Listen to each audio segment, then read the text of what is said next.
राधे राधे, जय श्री कृष्णा। जय हो भगवान श्री कृष्ण और राधा रानी की जय। आज हम जन्माष्टमी के दिन भगवान श्री कृष्ण की संपूर्ण लीलाओं को सुनेंगे। जन्माष्टमी के व्रत के दिन भगवान श्री कृष्ण के जन्म की लीलाओं को सुनने और मनन करने का बहुत पुण्य फल प्राप्त होता है। आइए आज हम भगवान कृष्ण के जन्म की सभी कथाओं को एक साथ सुनते हैं। आनंद उमंग भयो जय हो नंद लाल की, नंद के आनंद भयो जय कन्हैया लाल की। कोटि ब्रह्मांड की अधिपति लाल की, हाथी घोड़ा पाल की जय कन्हैया लाल की। गोचर ने आए जय हो पशुपाल की, गोकुल में आनंद भयो जय कन्हैया लाल की। पूनम के चांद जैसी शोभा है बाल की, हाथी घोड़ा पाल की जय कन्हैया लाल की। भक्तों के आनंद कंद जय यशोदा लाल की, हाथी घोड़ा पाल की जय कन्हैया लाल की। जय हो यशोदा लाल की, जय हो गोपाल की, गोकुल में आनंद भयो जय कन्हैया लाल की। आनंद से बोलो सब जय हो ब्रज बाल की, हाथी घोड़ा पाल की जय कन्हैया लाल की। जय हो ब्रज बाल की, पावन प्रतिपाल की, गोकुल में आनंद भयो जय कन्हैया लाल की। आनंद उमंग भयो जय हो नंद लाल की, नंद के आनंद भयो जय कन्हैया लाल की, नंद के आनंद भयो जय कन्हैया लाल की।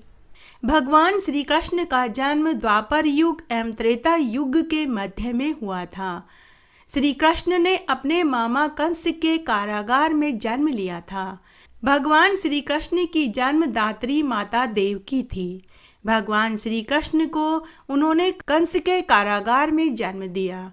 भगवान श्री कृष्ण की माता देवकी कंस की बहन थी और देवकी का विवाह वसुदेव जी के साथ हुआ था। कंस अपनी बहन देवकी से बहुत स्नेह करते थे।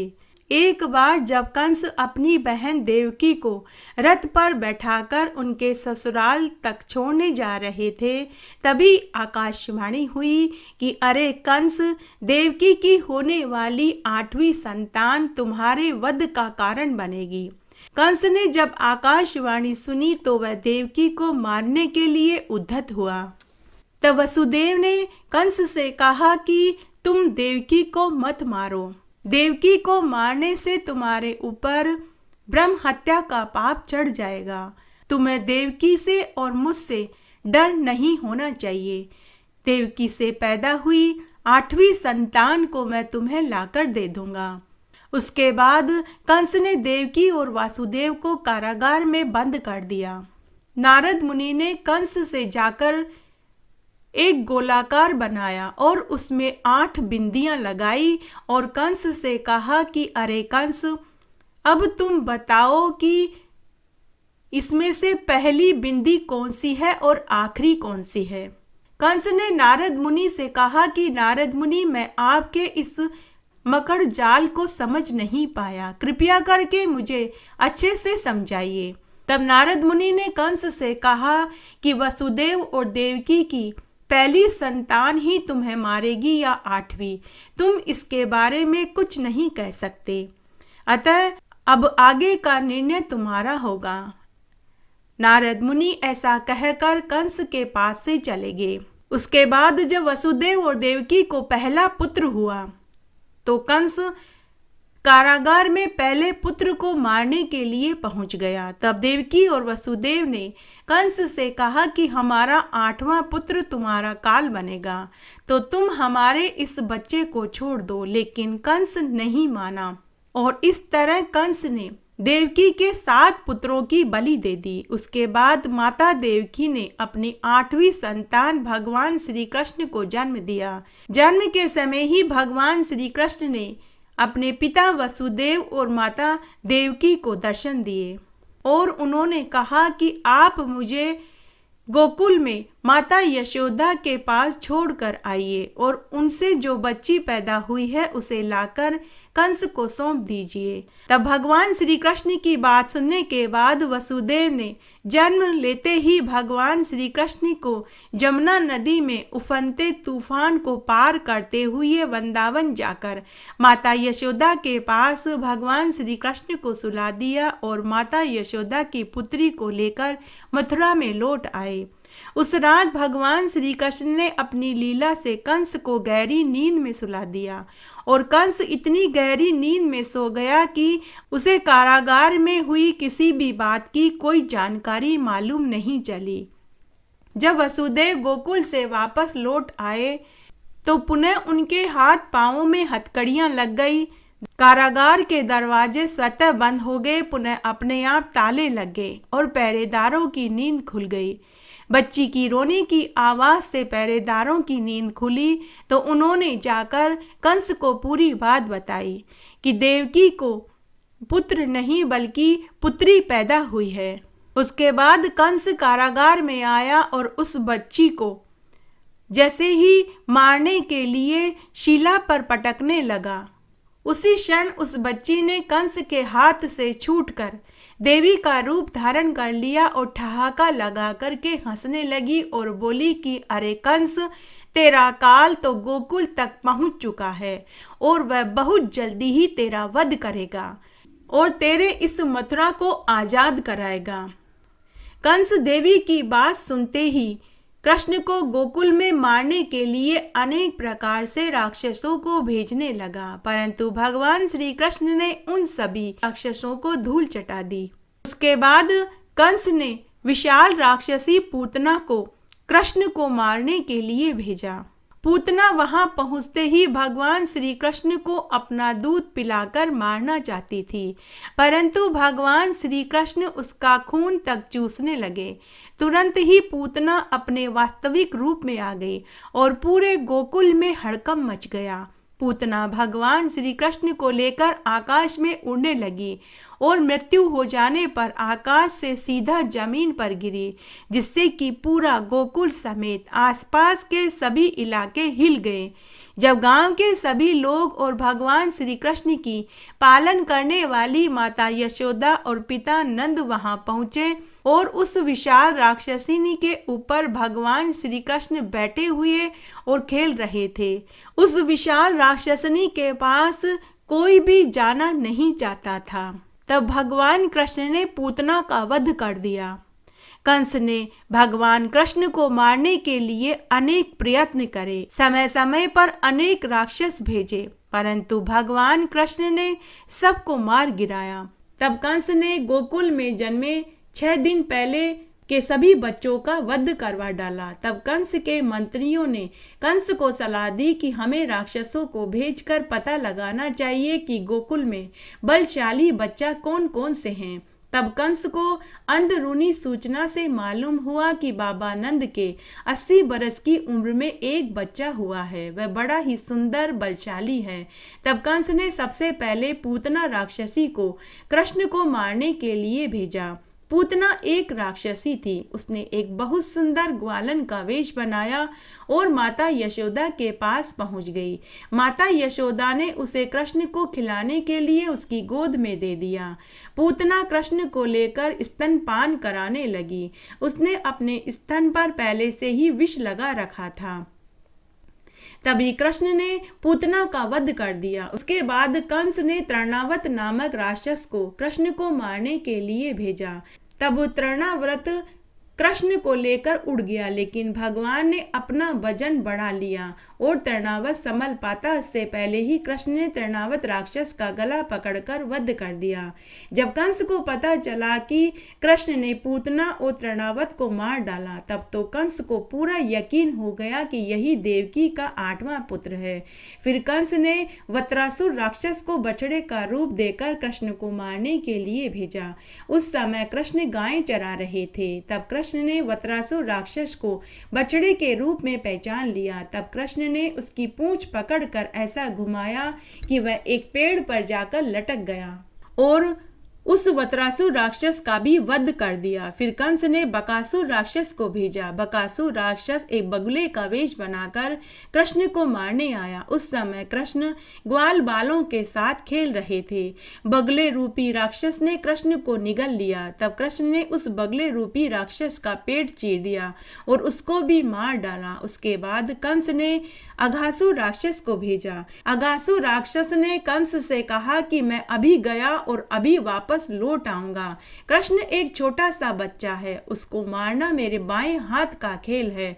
उसके बाद अघासुर राक्षस ने एक विशाल अजगर का रूप धारण किया और जहां कृष्ण व ग्वाल बाल खेल रहे थे वहां मुंह फाड़कर बैठ गया। तभी सभी ग्वाल बाल व कृष्ण अजगर के मुंह में चले गए। उसी क्षण अजगर ने मुंह बंद कर लिया। त्यों ही कृष्ण भगवान ने अपना शरीर विशाल कर लिया।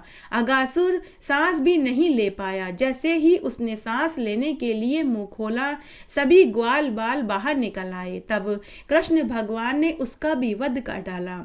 फिर बाल क्रीड़ा करते करते श्री कृष्ण ने माता यशोदा को भी बहुत परेशान किया। तब एक दिन माता ने कृष्ण को ऊखल से बांध दिया। तब श्री कृष्ण ने अपने आप को छुड़ाने के लिए वहां एक पेड़ था, उस पेड़ को उखाड़ डाला। यह पेड़ पूर्व जन्म के कुबेर के पुत्र थे, नल कुबेर और मणिग्रीव। इन दोनों ने एक बार देवऋषि नारद का अपमान किया था। उन्होंने उसको पेड़ बनने का शाप दे दिया था। तब श्री कृष्ण ने उन दोनों पेड़ों को उखाड़कर उनको शाप से मुक्ति दिलाई और उनका उद्धार कर दिया। कालिया नाग व पक्षी राज गरुड़ से शत्रुता हो जाने के कारण यमुना नदी में एक कुंड में रहने लगा। एक बार कृष्ण व ग्वाल बाल गेंद खेल रहे थे कि तभी गेंद यमुना नदी में चली गई। तब कृष्ण भगवान गेंद लेने के लिए यमुना नदी में कूद पड़े और कालिया नाग की दह पर खड़े होकर बांसुरी बजाने लगे और नृत्य करने लगे। तब उनके साथियों ने जाकर यह बात माता यशोदा और नंद बाबा को बता दी। माता यशोदा और नंद बाबा और सभी ब्रजवासी भागकर यमुना नदी के पास आए और यमुना नदी से विनती करने लगे। उन सभी का रो रो कर बुरा हाल हो चुका था। उसके बाद कालिया नाग ने कृष्ण को अपने दह में जकड़ लिया। तब कृष्ण भगवान ने अपना शरीर फुला लिया और नागपाश के बंधन से अपने आप को मुक्त करा लिया। इससे नाग क्रोधित हो गया, उसके नथुनों से जहर निकलने लगा। गुस्से में कालिया नाग आग बबूला हो रहा था। तब कृष्ण ने उसके सिरों को दबा दिया और उछलकर कलापूर्ण नृत्य किया। कालिया नाग के 100 सिर थे। भगवान ने उसके सभी सिरों को एक एक करके नोच डाला। उसके मुंह और नथुनों से खून रिसने लगा। तब कालिया नाग की पत्नियां भगवान की शरण में आई और बोली कि हे नाथ, आप इन्हें क्षमा कर दीजिए, ये अज्ञानी हैं, इन्होंने अज्ञानतावश आपसे शत्रुता कर ली है। तब भगवान ने कालिया नाग को क्षमा कर दिया। जैसे ही कालिया नाग होश में आया तो उसने भी भगवान से क्षमा मांगी और बोला कि हे भगवान, हमारा स्वभाव तो डसना ही है, आपने ही हमें ऐसा बनाया है, इसी स्वभाव की वजह से हम सबको डसते हैं। तब भगवान ने कालिया नाग से कहा कि तुम परिवार सहित यहाँ से चले जाओ। तब कालिया नाग अपनी पत्नियों सहित रमणीक द्वीप पर चला गया, जहाँ सर्पों के रहने का एकमात्र स्थान था। श्री कृष्ण भगवान का नीला रंग कोई विचित्र बात नहीं है। उन्हें नीले रंग का इसलिए बताया गया है कि नीला रंग कृष्ण से कैसे जुड़ा। समस्त ब्रह्मांड को सम्माहित करने की उनकी क्षमता के कारण उनका आभा मंडल नीला हो गया था।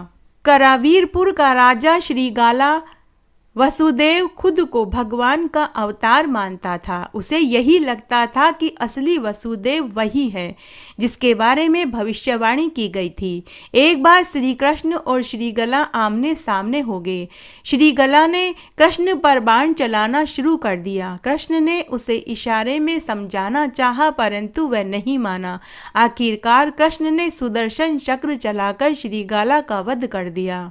तीव्रिका मथुरा में रहती थी और वो किसी बीमारी की वजह से अपंग हो गई।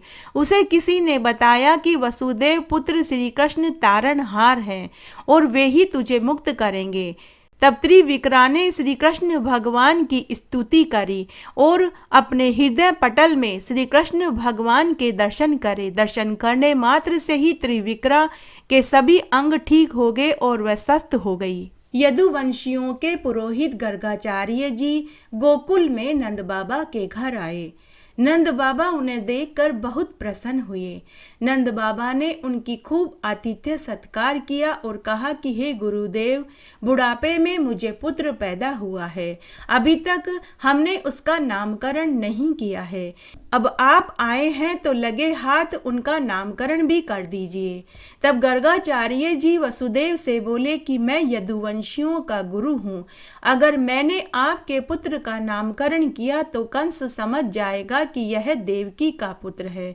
और फिर जब आपके पुत्र पैदा हुआ था तो आपने बहुत उत्सव मनाया था, जिसकी चर्चा अभी तक भी मथुरा में है। तो अगर आप नामकरण भी करेंगे तो बड़ा भारी उत्सव जरूर करेंगे। इससे मैं चिंतित हूँ कि अगर ऐसा हुआ तो आपके साथ मैं भी संकट में पड़ जाऊंगा। तब नंद बाबा ने गर्गाचार्य गुरुदेव से कहा कि मैं आपकी चिंता को समझ सकता हूँ। अगर आप चाहते हैं कि नामकरण का किसी को न मालूम हो तो आप मेरी गौशाला में चलिए। मैं दोनों बालकों को और उनकी माताओं को गौशाला में भेज दूंगा, किसी को कोई पता नहीं चलेगा। तब नंद बाबा यशोदा और रोहिणी से कहते हैं कि तुम दोनों गौशाला में दोनों बच्चों को लेकर पहुंचो। वहां हमारे पुरोहित गर्गाचार्य जी आए हुए हैं, वे दोनों बच्चों का नामकरण करेंगे। तब एकांत में माता यशोदा रोहिणी से बोली कि बहन, मैंने सुना है कि गर्गाचार्य जी बहुत ज्ञानी महात्मा जी हैं। ऐसा है तो हमें भी उनकी परीक्षा लेनी चाहिए। तुम मेरे लल्ला को गोद में ले लो और मैं तुम्हारे लल्ला को गोद में ले लेती हूँ। अब हम उनकी परीक्षा लेंगे और देखेंगे कि वे हमारे पुत्रों को पहचानते हैं या नहीं। उसके बाद माता यशोदा ने रोहिणी के पुत्र को गोद में ले लिया और रोहिणी ने माता यशोदा के पुत्र को गोद में लेकर गर्गाचार्य जी के पास गौशाला में पहुंची। गर्गाचार्य जी यशोदा के मन की बात को जान गए। सबसे पहले उन्होंने माँ यशोदा की गोदी में बैठे रोहिणी के पुत्र की ओर इशारा करते हुए कहा कि यह रोहिणी का पुत्र है, इसलिए इसका नाम रोहिणी होगा, अर्थात इसका दूसरा नाम बलराम होगा। इसके शरीर में महान बल होगा, इसका दूसरा नाम राम होगा। इसके बल की कोई सीमा नहीं होगी, इसलिए इसका दूसरा नाम बलराम होगा। फिर गर्गाचार्य जी की नजर रोहिणी की गोद में बैठे हुए नारायण पर पड़ी। तब गर्गाचार्य जी बोले कि यह नंद बाबा का पुत्र और माँ यशोदा का लाडला पुत्र है। यह सांवला सलोना बालक है, सतयुग में श्वेत वर्ण का, त्रेता युग में रक्त वर्ण का और द्वापर में श्याम वर्ण का बनकर आया है। इनका नाम कृष्ण होगा। गर्गाचार्य जी बोलने ही वाले थे कि ये देवकी और वसुदेव का पुत्र है, तो इनका नाम वसुदेव भी होगा, लेकिन उनकी जीभ पर कृष्ण भगवान ने जैसे उंगली रख दी हो। तब यशोदा माता गर्गाचार्य गुरुदेव से बोली कि हे गुरुदेव, आपने तो बड़ा ही टेढ़ा नाम बताया है। कृष्ण बोलने से तो मेरी जीभ टेढ़ी हो जाती है, मैं तो इसे कन्हैया बोलूंगी। तब गर्गाचार्य जी बोले कि मैया, इनके तो 1008 नाम हैं, आप कोई सा भी नाम लेकर पुकार सकते हो। ये आपका कल्याण करने के लिए ही पृथ्वी पर आए हैं। नंद बाबा जी, आपका पुत्र लोगों का कल्याण करने के लिए पृथ्वी पर आए हैं, खुद नारायण का अवतार है।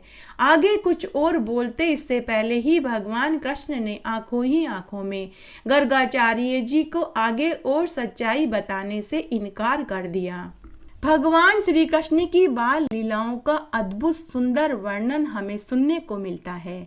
वो माँ यशोदा के सामने नटखट बालक बन जाते हैं तो अर्जुन के सामने गीता का ज्ञान देने वाले होते हैं, तो कंस के द्वारा भेजे गए राक्षसों जैसे पूतना, अगासुर, बकासुर का मार कर उद्धार करते हैं, तो कभी माँ यशोदा से माखन मांगते हैं तो कभी चंद्रमा मांगते हैं। बाल सखाओं के साथ गोपियों के घर माखन चोरी करते हैं, कभी ग्वालिनों के वस्त्र हरण करते हैं तो कभी पनघट पर उनकी पानी की मटकी को फोड़ डालते हैं। तो कभी माँ यशोदा को मुख में पूरे ब्रह्मांड के दर्शन करा देते हैं। माँ यशोदा के सामने रूठने मनाने का चित्रण बड़ा ही मनोहारी और प्रेम भरा है। श्री कृष्ण के व्यक्तित्व के अनेक पहलू हैं। श्री कृष्ण ने अनेक बाल क्रीड़ाएं की। एक बार जब वे अपने ग्वाल बालों के साथ एक गुजरी के यहाँ माखन चुराते हुए पकड़े गए तो गुजरी ने कन्हैया को पकड़कर बांध दिया और मैया यशोदा को बुलाने उनके घर गई। जब गुजरी मैया यशोदा का कन्हैया को उलाना देने गई तो वहां कृष्ण को देखकर चकित रह गई और गुजरी मैया यशोदा से बोली कि अरे मैया, यह क्या चमत्कार है, इसे तो मैं अपने घर में बांध कर के आई थी। यह सुनकर मैया यशोदा हंसने लगी। गुजरी भाग कर घर आई और उसने वहां देखा तो उसे उसका पति बंधा हुआ मिला। एक दूसरी घटना में माँ यशोदा गोपियों के रोज रोज के उलाने से तंग आकर उसे ओखली से बांध देती है, लेकिन हर बार रस्सी कम पड़ जाती है। वो जितनी बार रस्सी जोड़ती है उतनी ही बार रस्सी कम पड़ती जाती है। महामहिम श्री कृष्ण हरि नारायण को कौन बांध पाया है। मैया यशोदा से लेकर सभी ब्रजवासी कन्हैया की बाल लीलाओं से सम्मोहित हुए बिना नहीं रह पाए। वे अपने दुख और काम काज को भूल जाते थे और कन्हैया को निहारते रहते थे। कृष्ण की बांसुरी सुनकर सभी गोपियां अपना काम धाम छोड़कर कृष्ण की बांसुरी सुनने के लिए वन में पहुंच जाती थी। अगर वो पनघट पर पानी भर रही होती तो गढ़ला वहीं पटक कर बांसुरी सुनने पहुंच जाती। अगर घर पर रोटी बना रही होती तो फलका सेकती छोड़कर कन्हैया की बांसुरी सुनने के लिए पहुंच जाती थी। एक बार श्री कृष्ण मिट्टी खा रहे थे तो माता यशोदा ने मुंह खोलने के लिए कहा। जैसे ही भगवान कृष्ण ने मुंह खोला तो पूरे ब्रह्मांड के माता यशोदा ने दर्शन कर लिए। कृष्ण भगवान माखन चुराया करते थे। माखन ही गोप गोपियों की आजीविका का साधन था। ऐसे में भगवान कृष्ण की माता यशोदा के पास वे शिकायत लेकर जाते थे, परंतु कृष्ण मासूम बनकर उन्हें फिर से मना लेते थे। कृष्ण के सांवले होने पर भी हर कोई उनके ऊपर मंत्र मुग्ध हो जाता था। ऐसा इसलिए होता था कि वे हर समय मुस्कुराते रहते थे। तब एक बार गांव में बरसात नहीं हो रही थी। सभी लोग इंद्रदेव की पूजा कर रहे थे। इसी बीच भगवान श्री कृष्ण ने लोगों को सलाह दी कि भगवान इंद्र का स्वभाव है कि वह वर्षा तो अवश्य ही करेंगे। यदि आप लोगों को पूजा ही करनी है तो गोवर्धन पर्वत की कीजिए, क्योंकि गोवर्धन पर्वत ही हमें और हमारी गायों को भोजन प्रदान करता है। सभी लोगों को उनकी यह बात अच्छी लगी। सभी लोगों ने भगवान इंद्र की पूजा छोड़कर गोवर्धन की पूजा करने लगे। इस बात से इंद्रदेव क्रोधित हो गए और गोकुल पर अपना कहर बरसाना शुरू कर दिया। उसके बाद पूरे गांव में हड़कंप मच गया। तब भगवान श्री कृष्ण ने गोवर्धन पर्वत को अपनी चिट्टी उंगली पर उठा लिया और सभी गोकुलवासी उस पर्वत के नीचे आ गए। इसके बाद श्री कृष्ण भगवान ने अपनी बांसुरी बजाई और इंद्रदेव के प्रकोप को अपनी बांसुरी में समा लिया।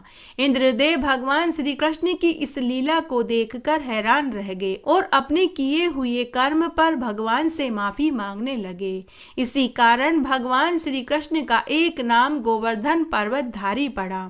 भगवान श्री कृष्ण ने कंस के द्वारा भेजे गए सभी असुरों का वध कर दिया। भगवान श्री कृष्ण ने असुरों का वध किया। इस कारण कंस को यह पता ही चल गया कि बलवान किशोर बालक कोई नहीं, देवकी और वसुदेव का ही पुत्र हो सकता है। यह बात जानने के लिए उन्होंने भगवान श्री कृष्ण और उनके बड़े भाई बलदाऊ को मथुरा में आने का न्योता दिया। उसके बाद भगवान कृष्ण और महाबलशाली बलराम दोनों मथुरा पहुंचे। कंस ने रास्ते में ही उन्हें मारने के लिए शिरोमणि, चाणूर और मुष्टिक को भेजा। भगवान श्री कृष्ण और बलराम ने इन दोनों का वध कर दिया और इसके बाद वे मथुरा में पहुंचे और कंस का वध कर दिया। कंस ने अपने पिता उग्रसेन को भी बंदी बना रखा था।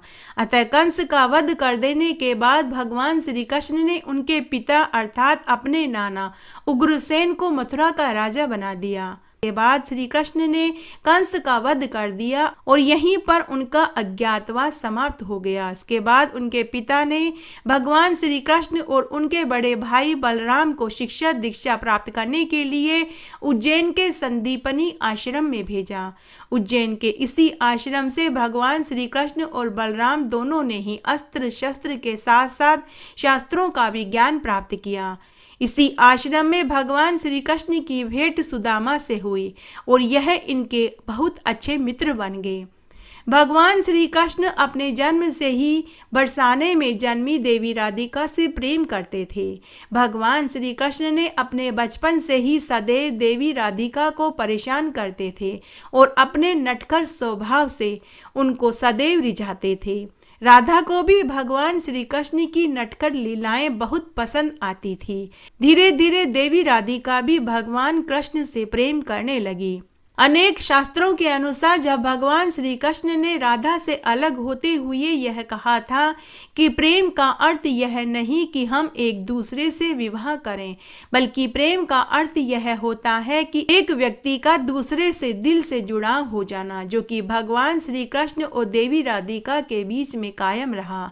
तभी से भगवान श्री कृष्ण और राधिका के प्रेम का संपूर्ण वर्णन विख्यात है और भगवान श्री कृष्ण की पत्नी रुक्मिणी से ज्यादा लोग राधिका को पसंद करते हैं और जानते हैं। कंस का वध करने के बाद भगवान कृष्ण द्वारिका चले गए और वहीं पर भगवान श्री कृष्ण ने अपना भव्य महल बनाया। भगवान श्री कृष्ण ने यहीं द्वारिका में ही रुक्मिणी से विवाह किया। द्वापर युग में बहुत से प्रसिद्ध स्थान कुंदनपुर नाम से विख्यात थे। कुंदनपुर के राजा भीष्मक थे। कुंदनपुर के राजा के 5 पुत्र रुक्मी, कुकमरत, रुक्मेश, रुक्मबाहु, रुक्मली और उनकी सबसे खूबसूरत पुत्री रुक्मिणी थी। रुक्मिणी ने कृष्ण को तब देखा था जब वह 12 वर्ष की थी। उसी समय रुक्मिणी ने यह निर्णय कर लिया था कि वे श्री कृष्ण से ही विवाह करेंगी, लेकिन उनके घर वालों ने रुक्मिणी का विवाह शिशुपाल से तय कर दिया। आखिर में भगवान कृष्ण ने रुक्मिणी का हरण किया और उससे विवाह कर लिया। राजकुमारी रुक्मिणी स्वयं भगवान श्री कृष्ण को अपना मन अर्पित कर चुकी थी और वह भगवान श्री कृष्ण से अगाध प्रेम करती थी। रुक्मिणी के पिता ने उनका विवाह चंदेरी के राजा शिशुपाल से तय कर दिया था। इसके बाद रुक्मिणी ने एक वृद्ध ब्राह्मण के हाथ में भगवान श्री कृष्ण तक अपना संदेश भिजवाया। भगवान श्री कृष्ण ने रुक्मिणी का संदेश पढ़ते ही कुंदनपुर की ओर निकल पड़े। भगवान कृष्ण ने वहां पहुंचते ही रुक्मिणी का अपहरण कर लिया और उनका हरण करके द्वारिका लेकर चले गए। जब शिशुपाल को पता चला तो उन्होंने भगवान श्री कृष्ण का पीछा किया। वहां पर शिशुपाल भी पहुंच गया। शिशुपाल ने भगवान श्री कृष्ण को मारना चाहा, परंतु श्री कृष्ण के बड़े भाई बलराम और उनकी सेना ने शिशुपाल और उनकी समस्त सेना को समाप्त कर दिया। इसके बाद भगवान श्री कृष्ण ने रुक्मिणी से द्वारिका नगरी में आकर विवाह कर लिया। शिशुपाल वसुदेव जी की बहन और छेदी के राजा दमघोष का पुत्र था। इस तरह से वह श्री कृष्ण का भाई था। जब शिशुपाल का जन्म हुआ तो वह बड़ा ही विचित्र था। जन्म के समय उसकी 3 आंखें और 4 हाथ थे। यह देखकर शिशुपाल के माता पिता चिंतित हो गए। उन्हें लगा कि उनके घर में पुत्र के रूप में कोई राक्षस पैदा हुआ है। इस भय से उन्होंने शिशुपाल को त्यागने का विचार किया कि तभी आकाशवाणी हुई कि बच्चे का त्याग मत करो। जब सही समय आएगा तो इस बच्चे की अतिरिक्त आंख और हाथ अपने आप गायब हो जाएंगे। लेकिन इसके साथ ही यह भी आकाशवाणी हुई कि जिस व्यक्ति की गोद में बैठने के बाद इस बच्चे की आंख और हाथ गायब होंगे, वही व्यक्ति इसका वध करेगा। आकाशवाणी से शिशुपाल के माता पिता की चिंता तो चली गई, लेकिन उसके वध की चिंता सताने लगी। समय बीतने लगा। तब एक दिन कृष्ण भगवान अपने पिता वसुदेव की बहन यानी अपनी बुआ के घर गए। वहां शिशुपाल को देखकर उनके मन में स्नेह जागा। उन्होंने उसे गोद में उठा लिया। गोद में बैठाते ही शिशुपाल की अतिरिक्त आंख और हाथ अदृश्य हो गए। तब शिशुपाल को आकाशवाणी याद आ गई। इस घटना के बाद शिशुपाल की माता परेशान हो गई। उन्होंने भगवान श्री कृष्ण से शिशुपाल का वध न करने का वचन लिया। भगवान अपनी बुआ को दुखी नहीं देखना चाहते थे, लेकिन विधि के विधान को वे टाल भी नहीं सकते थे। इसलिए उन्होंने अपनी बुआ को वचन दिया कि वे शिशुपाल की 100 गलतियों को माफ कर देंगे, लेकिन 101 गलती पर वे उसे जरूर दंड देंगे। लेकिन उसके साथ ही उन्होंने अपनी बुआ को यह भी वचन दिया कि यदि शिशुपाल का वध करना भी पड़ा तो वध के बाद शिशुपाल को इस जीवन मरण के चक्र से वे मुक्ति दिला देंगे। जब युधिष्ठिर को युवराज घोषित किया जा रहा था तो राजसूय यज्ञ कराया गया। इस अवसर पर सभी संबंधियों, रिश्तेदारों, राजा महाराजाओं को निमंत्रण दिया गया। इस मौके पर वसुदेव, श्री कृष्ण, शिशुपाल भी आमंत्रित थे। यहीं पर शिशुपाल का सामना भगवान श्री कृष्ण से हुआ। भगवान श्री कृष्ण का युधिष्ठिर ने आदर सत्कार किया। यह बात शिशुपाल को रास नहीं आई और सभी के सामने खड़े होकर उनका विरोध करने लगे। उसका कहना था कि मामूली ग्वाले को इतना सम्मान क्यों दिया जा रहा है, जबकि इस अवसर पर कई वरिष्ठ राजा महाराजा आए हुए हैं।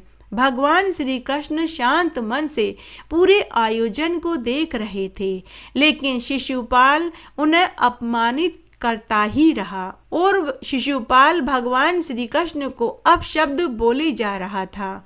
भगवान अपने वचन से बंधे हुए थे। इस प्रकार उनकी गलतियों को वे सहन करते रहे, लेकिन जैसे ही शिशुपाल ने 100 गलतियां पूरी करी और 101 अपशब्द कहा, श्री कृष्ण ने अपने सुदर्शन चक्र को शिशुपाल का वध करने का आदेश दे दिया। इस प्रकार शिशुपाल की मृत्यु हो गई।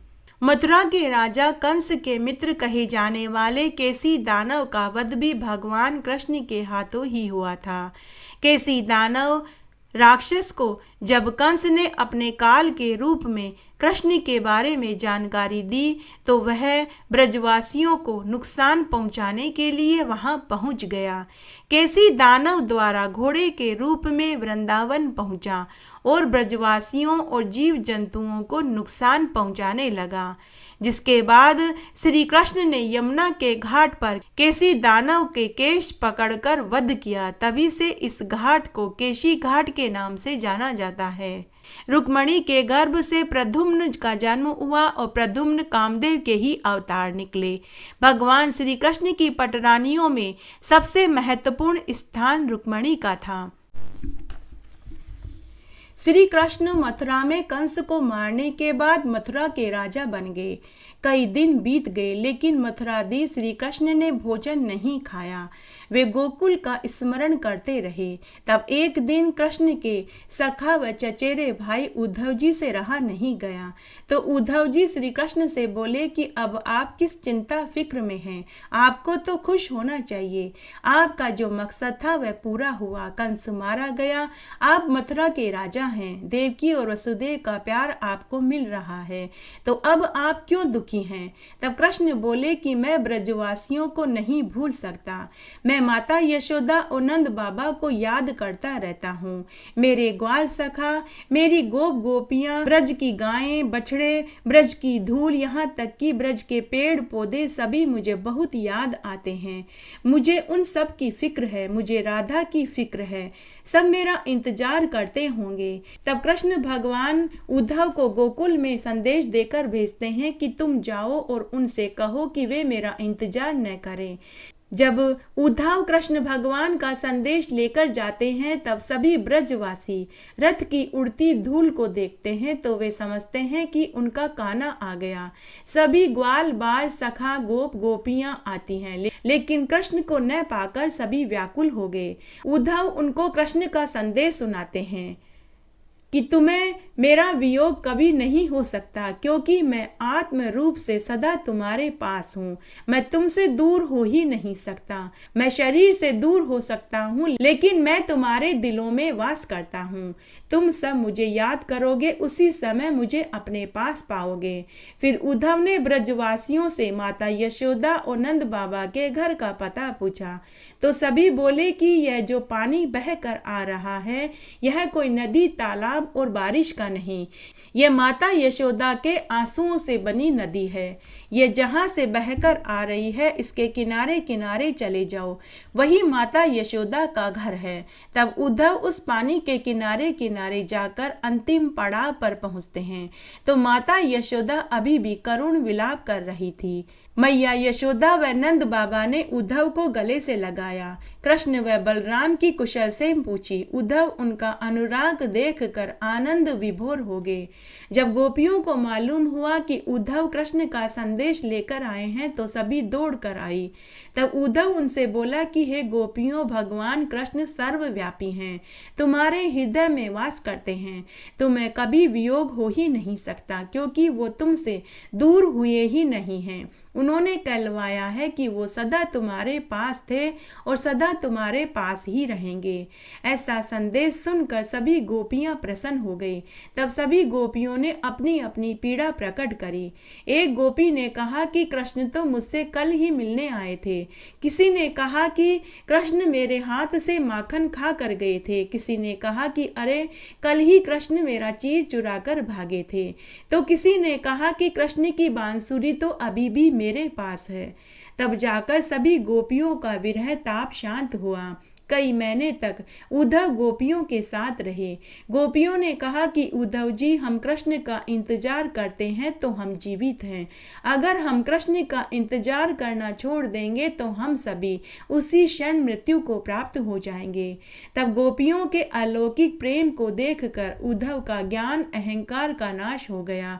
उद्धव कहने लगे कि मैं तुम सब की चरण धूलि की वंदना करता हूँ। श्री हरि कथा तीनों लोकों को पवित्र करती है। पृथ्वी पर गोपियों का जीवन सार्थक हुआ।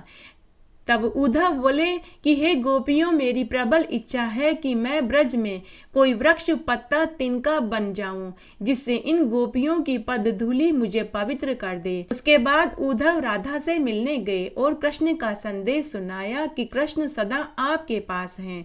वे आपके हृदय रूपी जड़ चेतन में व्याप्त हैं। वे आपको सर्वत्र दिखाई देंगे। तभी राधा रो पड़ी और बोली कि उद्धव जी, आप ठीक कहते हैं। मुझे वो मयूर मुकुटधारी सर्वत्र ही दिखाई देते हैं।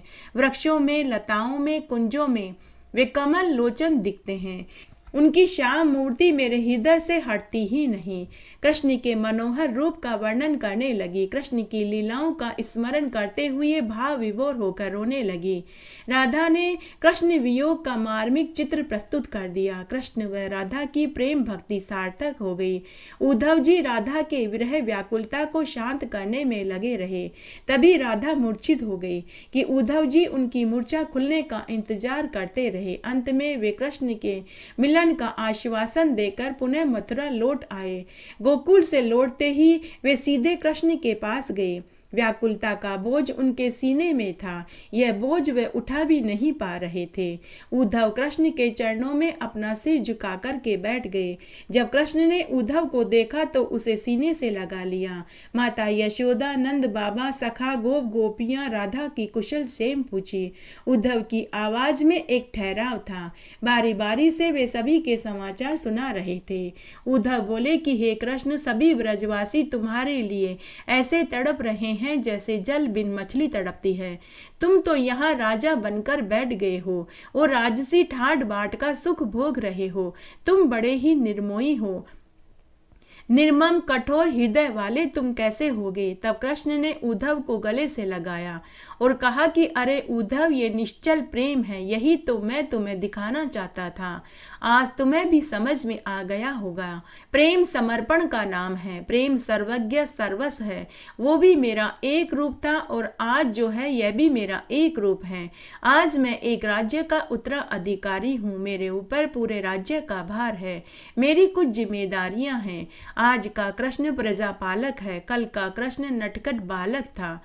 उद्धव जी चकित व हैरान कृष्ण को देख और सुन रहे थे, परंतु कृष्ण अभी भी मंद मंद मुस्कुरा रहे थे। भगवान श्री कृष्ण की पटरानियों में सबसे महत्वपूर्ण स्थान रुक्मिणी का था। भगवान श्री कृष्ण ने अपना निवास स्थान द्वारिका को ही चुना था। इसके लिए उन्होंने सोमनाथ के पास में ही स्थित प्रभास क्षेत्र में अपने प्राणों को त्याग दिया। भगवान श्री कृष्ण प्रभास के यादव युद्ध में 4 प्रमुख व्यक्तियों ने भाग नहीं लिया, जिसमें वे बच गए थे। इन चारों में से भगवान श्री कृष्ण, बलराम, दारुक, सारथी और वृब्रु थे। इस युद्ध में भाग न लेने पर बलराम दुखी हो गए और समुद्र की ओर चल पड़े। अतः समुद्र की ओर जाने के बाद उनका कोई पता नहीं चला। भगवान श्री कृष्ण बहुत ज़्यादा दुखी हुए। वे द्वारिका वापस चले गए। इसके बाद उन्होंने दारुक को अपने प्रिय मित्र अर्जुन के पास हस्तिनापुर भेज दिया। भगवान श्री कृष्ण शोक से व्याकुल होकर एक घने वन में चले गए और चिंतित होकर एक स्थान पर बैठ गए। तभी एक जरा नाम का बहेलिया हिरण को ढूंढते हुए भगवान श्री कृष्ण को हिरण समझकर तीर चला दिया और वह तीर भगवान श्री कृष्ण के पैर के अंगूठे में जाकर के लगा और वहीं पर भगवान श्री कृष्ण इस संसार को छोड़कर चले गए। ऐसा भी कहा जाता है कि भगवान श्री कृष्ण अपनी मृत्यु के समय 100 वर्ष से भी अधिक उम्र के रहे होंगे। यहीं भगवान श्री कृष्ण के देहांत के बाद द्वापर युग समाप्त हो जाता है और तभी से शुरू हुआ था कलयुग। इस तरह आज हमने भगवान श्री कृष्ण की संपूर्ण लीलाओं को छोटे छोटे भागों में सुना। आशा करती हूँ यह आपको जरूर पसंद आएगा। मेरे साथ बने रहने के लिए आपका धन्यवाद। आगे आने वाली कथा कहानियों के लिए भी आप इसी तरह मेरे साथ बने रहें। धन्यवाद।